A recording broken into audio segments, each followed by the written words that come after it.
अध्यक्ष महोदय, यूनिफाइड वक्फ मैनेजमेंट। मैं अकेला काफी हूँ।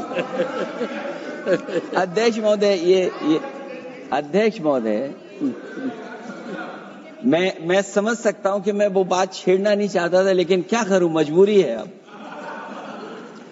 अध्यक्ष महोदय, अभी माननीय सदस्य लोग ये कह रहे हैं कि हमारे सदस्य नहीं है यहां पर जो हमारे साथी हैं, लेकिन अध्यक्ष महोदय मैं ये कहना चाहता हूं, अध्यक्ष महोदय मैं ये कहना चाहता हूं, ये जो बिल लाया जा रहा है, भारतीय जनता पार्टी में एक मुकाबला चल रहा है। भारतीय जनता पार्टी के अंदर मुकाबला चल रहा है कि खराब हिंदू कौन बड़ा है। और ये बात अध्यक्ष महोदय मैं ऐसे ही नहीं कह रहा हूं।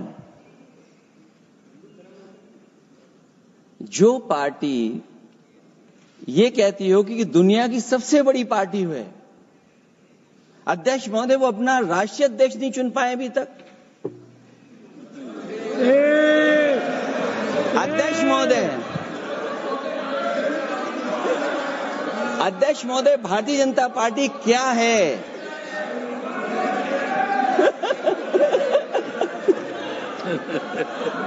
जी, मैं अखिलेश जी ने बहुत हंसते हंसते कहा है, इसको हंसते हंसते जवाब देना। इस सामने जितनी पार्टियां हैं उनका राष्ट्रीय अध्यक्ष उन 5 लोगों को ही चुनना है परिवार के। हमें माननीय अध्यक्ष जी करोड़ों सदस्यों में से 12-13 करोड़ सदस्य प्रक्रिया कर चुनना है तो देर लगती है। आपके यहाँ जरा भी देर नहीं लगेगी। मैं कह देता हूं अभी 25 साल तक आप अध्यक्ष हो जाओ, नहीं बदल सकता। अध्यक्ष महोदय, क्योंकि जो बात निकल के आई है वो मैं फिर आगे बढ़ा दूं। अध्यक्ष महोदय, जो बात सोशल मीडिया या और जगह गुपचुप हो रही है, कहीं ऐसा तो नहीं था कि अभी कुछ दिन पहले यात्रा जो हुई है वो कहीं 75 वर्ष की एक्सटेंशन वाली यात्रा तो नहीं थी। अध्यक्ष महोदय, ये जो इस बार जो वक्फ बिल आया है, नाकामी का पर्दा इस बार है वक्फ बिल। और नाकामी कोई एक आध नहीं है, मैं कई नाकामियां बता सकता हूं। अभी मैं माननीय सदस्यों को सुन रहा था, वो पुराने कई बिल उनके बारे में चर्चा कर रहे थे कि कितने प्रोग्रेसिव बिल लेकर के आए हैं। मुझे याद है मैं उत्तर प्रदेश में उस समय था और मुझे लगा कि शायद इनकी वो बात ठीक होगी।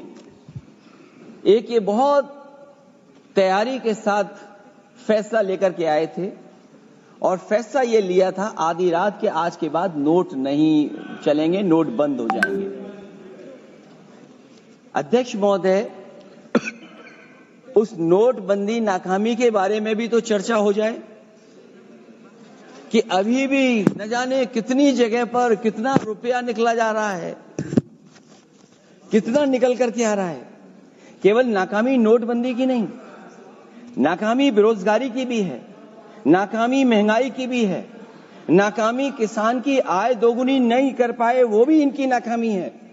मुझे याद है एक माननीय मंत्री जी पूरे देश की नदियों के बारे में बीओडी बता रहे थे, लेकिन माननीय मंत्री जी ये भूल गए कि उनके शहर में, उनके क्षेत्र की जो नदी है उसकी बीओडी क्या है।